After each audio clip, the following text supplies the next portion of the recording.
Imagine finding a legal document that claims to be from a single meeting, but contains laws written 400 years apart. Right? That's exactly what we find in the Bible's Sinai narrative. Most readers assume Moses received all biblical laws at once on Mount Sinai, but careful analysis reveals something far more interesting. Multiple distinct law collections from different centuries, all carefully woven into one dramatic story. The Pentateuch, the first 5 books of the Bible, presents a covenant ceremony at Sinai. In Exodus chapter 24, Moses receives divine commands, the people agree to follow them, and Moses writes everything down. This moment became the anchor point for all Israelite law.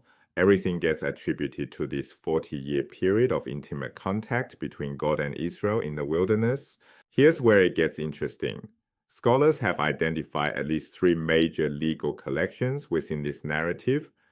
First, the JE laws in Exodus, including the Decalogue or 10 Commandments and the Covenant Code, dated to the 10th and 9th centuries BCE. Second, priestly legislation in Leviticus and Numbers, focused on cult and ritual, formulated between the 8th and 6th centuries.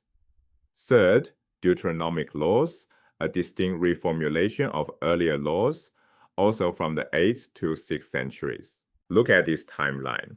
These collections span roughly 400 years of composition, yet the narrative presents them as simultaneous revelation.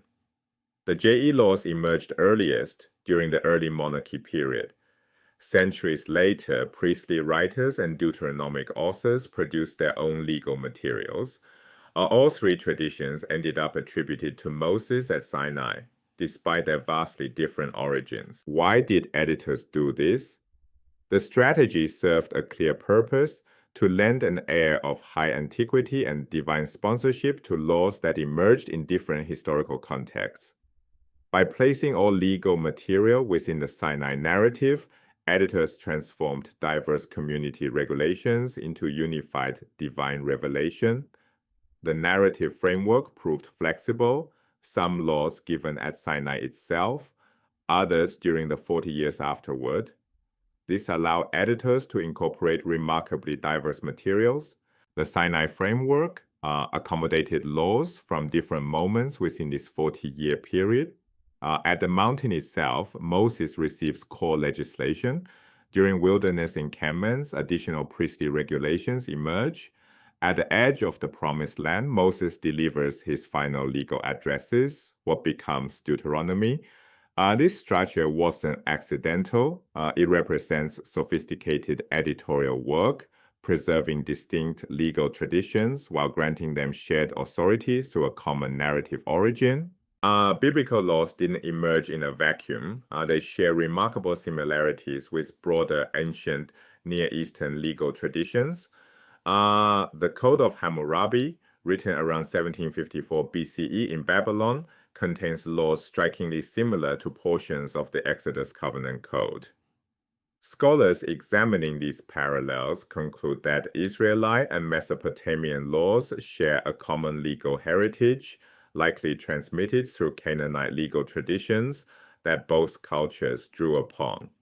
Consider the ox-goring laws. Both Hammurabi's Code and Exodus address what happens when an ox kills a person. The structural and the thematic similarities are too close for coincidence. This doesn't diminish biblical law's significance. It shows Israel participating in a sophisticated regional legal culture while adapting shared traditions for their own theological purposes. Ancient Israel was part of a rich legal conversation spanning the entire Near East. Some readers worry that finding multiple sources means the Bible is unreliable or fabricated. The opposite is true. The editorial process reveals how ancient communities preserved and honored diverse legal traditions. Rather than discarding older laws when new ones emerged, editors found ways to incorporate everything within a unifying framework. The Sinai narrative didn't fabricate law. It preserved centuries of legal development while granting it coherent theological meaning. When reading biblical law, ask which collection a passage comes from and what historical period it might reflect. Recognize that Apparent contradictions between laws may reflect different time periods and communities addressing different circumstances. Appreciate the editorial achievement, creating a unified narrative that preserved diverse legal traditions while granting them shared divine authority. And remember that ancient doesn't mean isolated. Biblical law emerged from and contributed to a rich ancient Near Eastern legal heritage.